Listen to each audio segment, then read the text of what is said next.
Hello everyone, Kaoz here, and welcome to another old school RuneScape video. How many OSRS money making videos have you watched since you started playing? Hell, how many of them have you seen on my channel?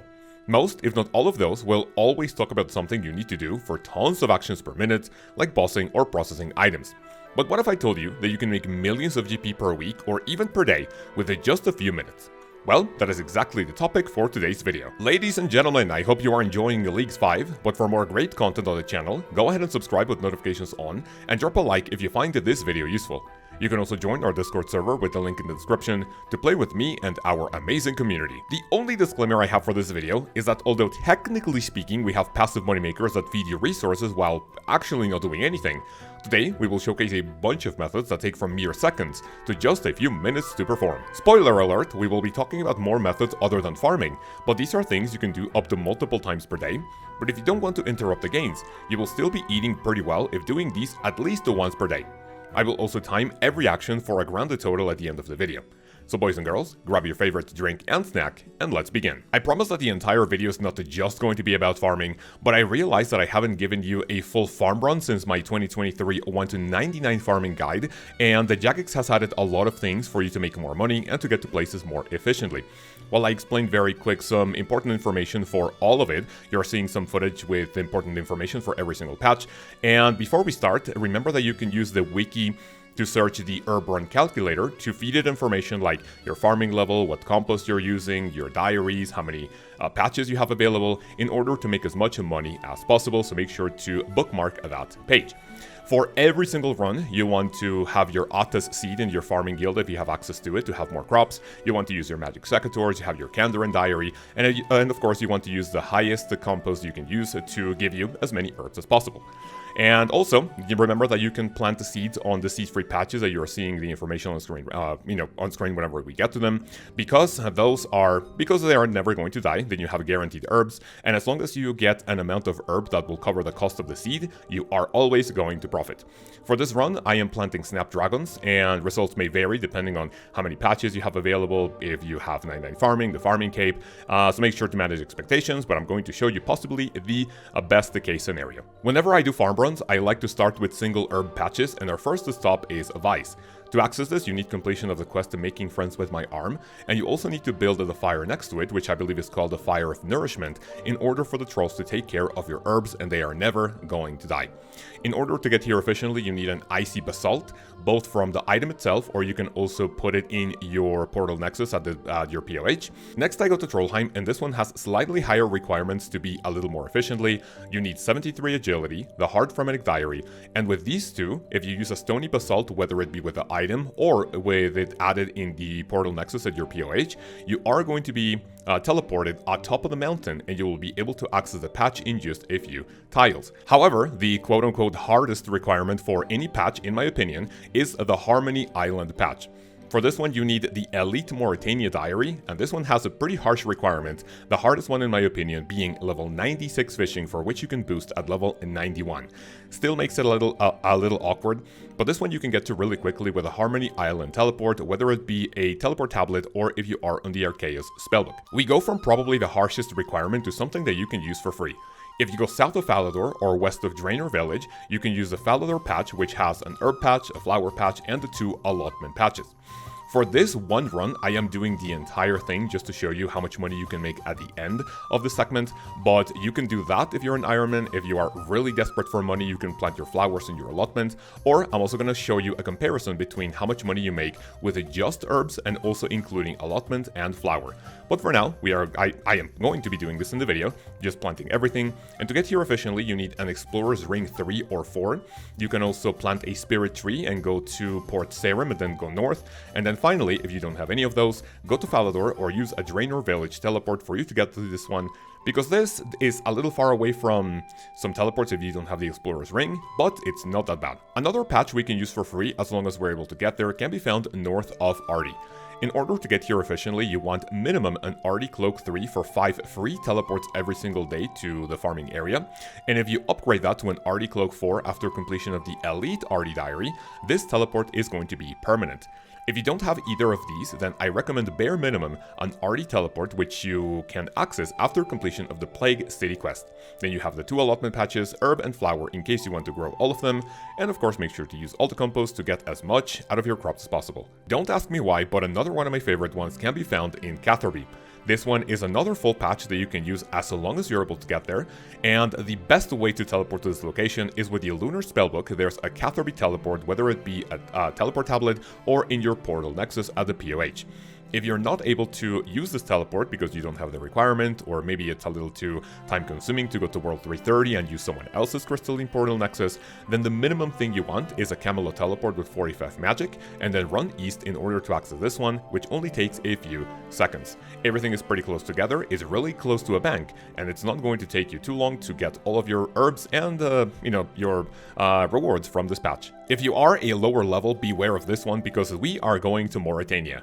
After completion of Priest in Peril to access this gloomy part of the map, then we can go to the Mauritania patch, for which you can access with a fairy ring, or if you have completed the quest Ghost Ahoy, you have an item called the Ectophile, and then you go north of Port Phasmatis, and then you are going to run west.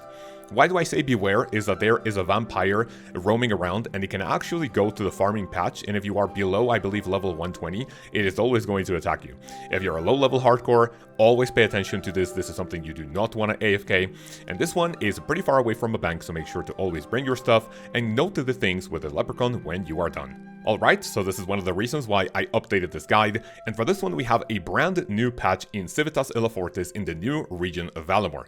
As long as you completed the quest of Children of the Sun, you have access to this entire area, and you have no requirements to actually start using the full patch that you can find west of Civitas.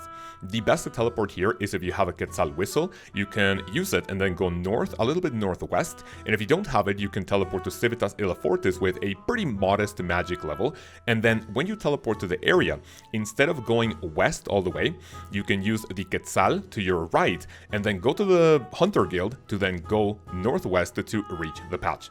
This one is again pretty far away from the bank, so always bring everything you can, and plant everything in order to make it tons of money. Up next we are going to Hosidius, and this one actually has something new from my previous guide, so check it out.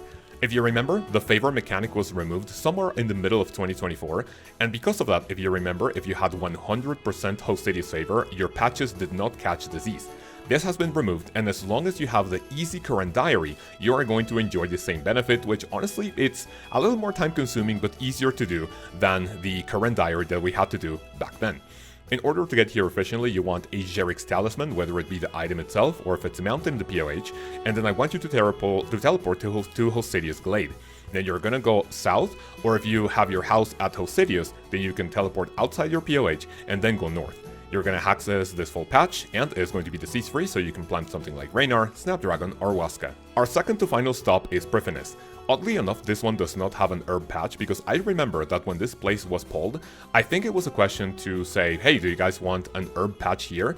And I think the general consensus was that, hey, Jagex has already given us way too many herb patches, I think this would be a little bit broken. I don't know, I wasn't opposed to it, but you can ask Reddit why they thought about that. But here, you can plant your flower and your allotment in case you're either an Ironman or you want to make a little bit more money. Obviously, if you have the Song of the Elves quest unlocked, then you can move your house to Prifinis because you are at 70 construction already. And this one is going to be towards the right of the city. Really easy to access, and you can get here ASAP, either that or with a spirit tree. And finally, we are going to go to the Farming Guild. To access this place, you need minimum 45 farming to enter, but you are only going to have access to a flower patch, bush patch, 2 allotment patches, and a cactus patch. When you have 65 farming, you can access the left portion of the guild, and you can plant an herb, a tree, and also you can find the Hespori, and then you can also plant the special seeds that it can drop, like Atas, Kronos, and Iasor.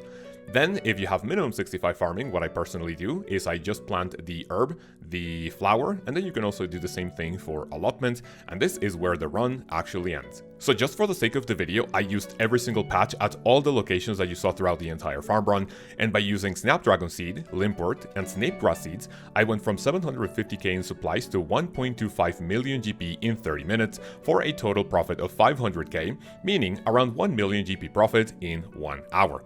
I compared this to planting just herbs and the results are actually a lot better, so I only recommend this if you're either an Iron Man or if you are really poor, because those limports are going to be giving you a ton of profit compared to the seed.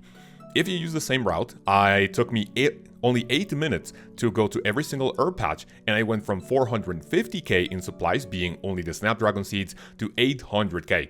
This means a 350k GP in those 8 minutes profits, which is nearly 4 times faster than planting every single seed, but making only, just slightly less than those 500k in that entire farm run. So if you're an unrestricted account looking for just money, again, I only recommend doing herb runs and also do every single patch, or maybe just at least to use the limport seeds if you want to make a little bit more money, because doing the allotment patches is going to take a lot more time. So this closes out the main farm run, but I'm going to show you how to make even more money with the skill and other things. Normally, if you want to get a ton of farming experience per day, we would use fruit trees to abuse how much experience they give you at least every day or every 16 hours. If you're more interested in money, however, we are going to be using palm seeds in order to get their coconuts. These are always going to be in demand because it is what people use in order to protect the magic trees, which also give a ton of experience. So if you want to go the money route, I recommend you plant your coconuts or your palm seeds that we're going to see in this route and make a ton of money as well. The first one I normally go to can be found in Brimhaven, and as long as you get here, this is also completely free to use. However, getting here is a different story. So how do you do it? The best to teleport here is your Brimhaven POH teleport, and then you run north. You can also plant a spirit tree towards the east of the fruit tree patch, and then you run west. And finally, you can go to places like Catherby, take a charger ship to Brimhaven, and then run south. Low levels beware, also there's a spider here that can be kinda deadly, so watch out for it. If you take a charter ship from Brimhaven, it would be wise to do this one first, because there's also a fruit tree patch in Brimhaven near the fishing area. This one, again, is completely free to use as long as you can get here. And this one, you want to use the same teleport that you used for the farm run in the previous section. You can go to Catherby teleport in the Lunar Spellbook, or again, you can use a Camelot teleport in order to get here, but it's going to be a little farther away. And then again, if you want to go to the Brimhaven, then just go left and then take the charger ship. But if you have a POH in Brimhaven, or if you have a construction cape, that would be a lot easier to do. The next two are pretty close to each other, and for the first one, we actually have a quest requirement, being the Tree Gnome Stronghold. After completion of this quest, you can use any spirit tree of your choice, and then if you click the second teleport on it, you're going to go to the stronghold itself, go towards the right, and you will find the first fruit tree there. Once you pick your coconuts, go back to the spirit tree, and then use the first to teleport there to go to the Tree Gnome Village. Go towards the left part of the village, exit the area, and then talk to the gnome, which will escort you throughout the maze.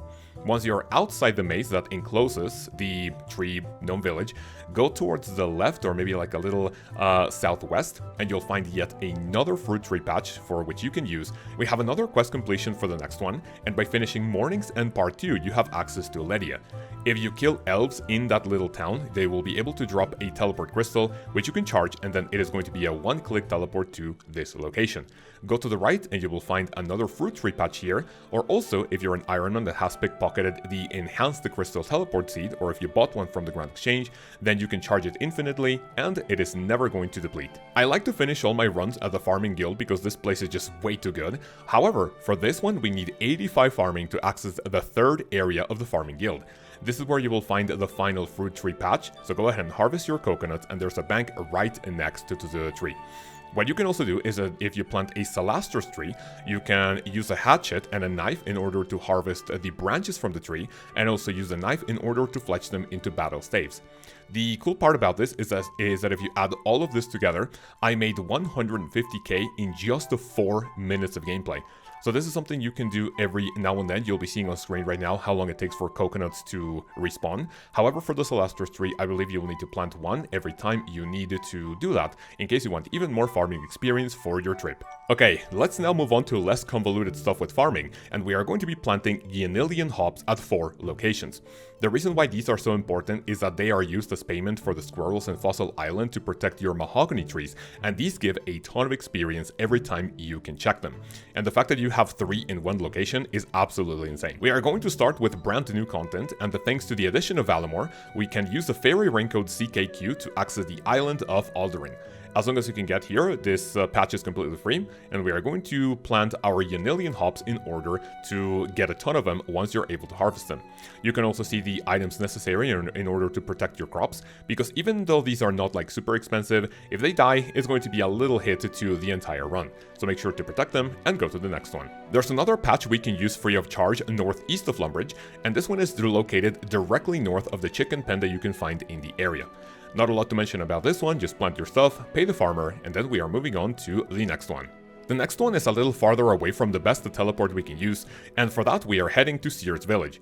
Make sure to use the teleport if you have the hard Kandarin diary to relocate your teleport from Camelot to Shards village, which is not really that far away, but when you get there, just run northwest and you'll be able to access this patch in order to get more Yanilian hops. I recommend the Entrana patch to be the last one you visit, because here you are not able to take anything that gives you any offensive or defensive stats. So if you have anything on you like teleport capes or utility stuff that is giving you some stats, then you're gonna have to deposit it, so make sure to bring a home teleport so you're not stuck in here. Otherwise you're gonna have to take the boat and go back to Port Sarim and then go to the Rainer village, which is our closest bank. By visiting all 4 of these hops patch, and by planting and getting Yanilian hops, I personally obtained 130k in just 6 minutes of gameplay.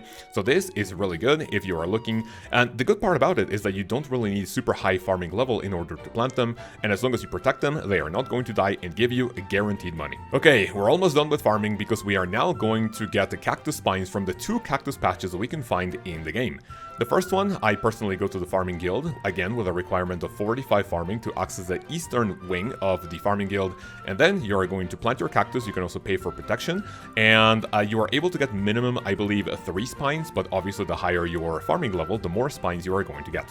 After this, I personally teleport to my POH, or you can have a dueling ring in order to go to the PvP arena, and then when you get there, run south, and you're going to find the only other cactus patch in the entire game.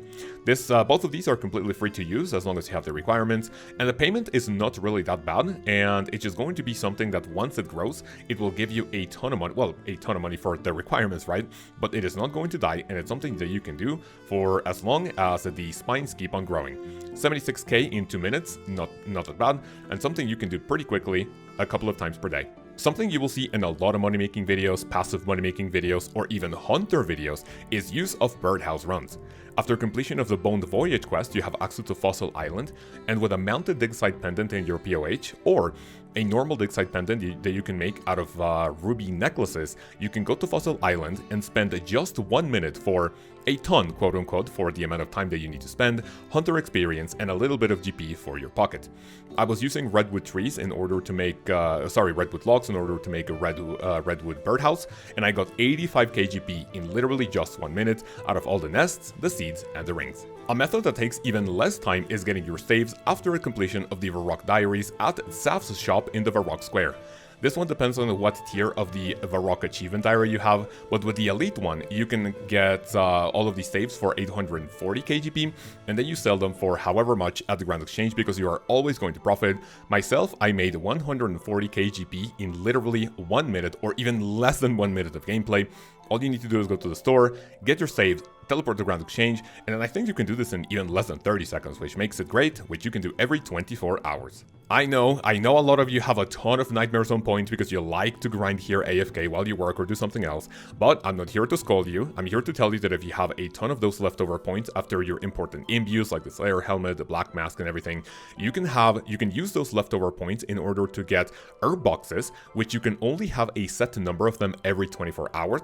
Then if you buy as many as you can, go to the Grand Exchange, and then you right click bank all. I was able to make 360 KGP in just 1 minute. This might take a little longer if your bank is disorganized and then you have to get all of them. Myself, I got lucky that I liquidated my bank before leagues, and I got all of them, sold them in less than a minute, and I made a little bit of GP. You can teleport here with a minigame teleport, Yanil teleport, or if you have your POH at Yanil to make it a lot quicker. For the second to last one, we are going to Miscellania in order to manage your kingdom. For this one, you need completion of the Throne of Miscellania quest, and I also heavily recommend the completion of another quest called Royal Trouble. This is going to give you more subjects for your island in order to get even more supplies, and I think every single Ironman is, familiar with this, but even if you're a main account, this is also pretty good because you don't need to pay any attention to it.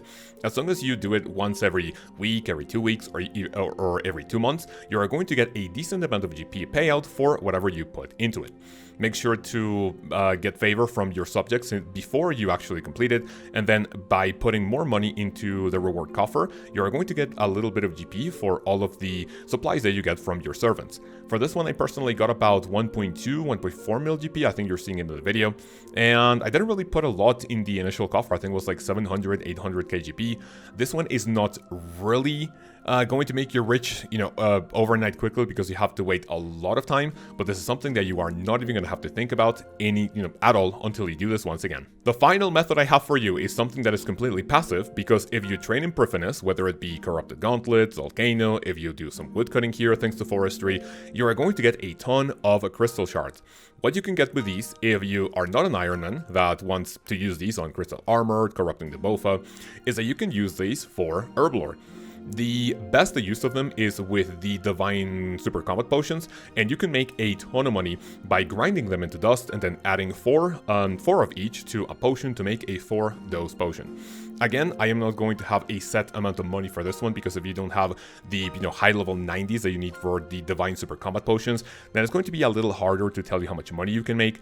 But if you don't have any use for these, if you already have all your crystal equipment, if you have already charged all your stuff, all of the leftover ones, you can use them for Divine Potions, and it is going to make you a lot of money that you didn't even know that you had in the bank, for a ton of profit. In conclusion, how much money did I make, and how much money can you make by following all of these methods? Thing to note, I am not counting the entire farm run. I am only going to focus on herb runs, because that is a lot quicker. And again, like I said before, the entire farm run you can do if you're really, really desperate for money, or at least at minimum, plant your limpwort seeds. So, from herbs, I made 350k in 8 minutes, coconuts, I made 150k in 4 minutes, from hops, I made 130k in 6 minutes, cactus, 76k in 2 minutes, birdhouses, 85k in 1 minute, your Battlestaves, 140k in 1 minute, and finally my herb boxes, 360k in 1 minute. I'm not counting the Throne of Miscellania and the Divine Potions, because this is going to vary a lot depending on how much time and effort you put into both of these activities. So without counting those two, I made 1.3 million GP in 23 minutes. This doesn't sound like a lot, but keep in mind that you're not bossing, you're not processing items, you're not doing a ton of actions per minute. This is something that you can do every day, or if you do your herb runs every single 80 minutes, you're going to make a ton of money. So boys and girls, that's pretty much it for this video. I hope you enjoyed and you learned how to make a ton of money without putting much effort into it. And hopefully if you do this while you're playing the league, if you are, then you can come back to the game with a ton of money that you can use for your next upgrade. If you're watching until now, make sure to leave a comment below telling me what your favorite passive money-making method is, and how often you do it, how much money you get. If you include the term RSN and your username in your comment, you'll be eligible for one bond giveaway, for which we will pick a winner on Friday's stream. I want to give a chunky, massive, huge thank you to all the people you see on screen right now for supporting the channel monetarily with a subscription for a monthly pledge. Thank you so much. All of it goes towards my starving family in a third world country. And if you want to join this list of legends, click the join button below to see all the cool perks and rewards you can get in the videos, in the live streams, and in the Discord for a monthly subscription. In the next one, I have a fun video for you guys, as we are going to see the best way to grind every single tier of Clue Scroll and how to do your master clues more efficiently. Until then, I hope you have an amazing day, have an amazing week, and I will see you then. Peace.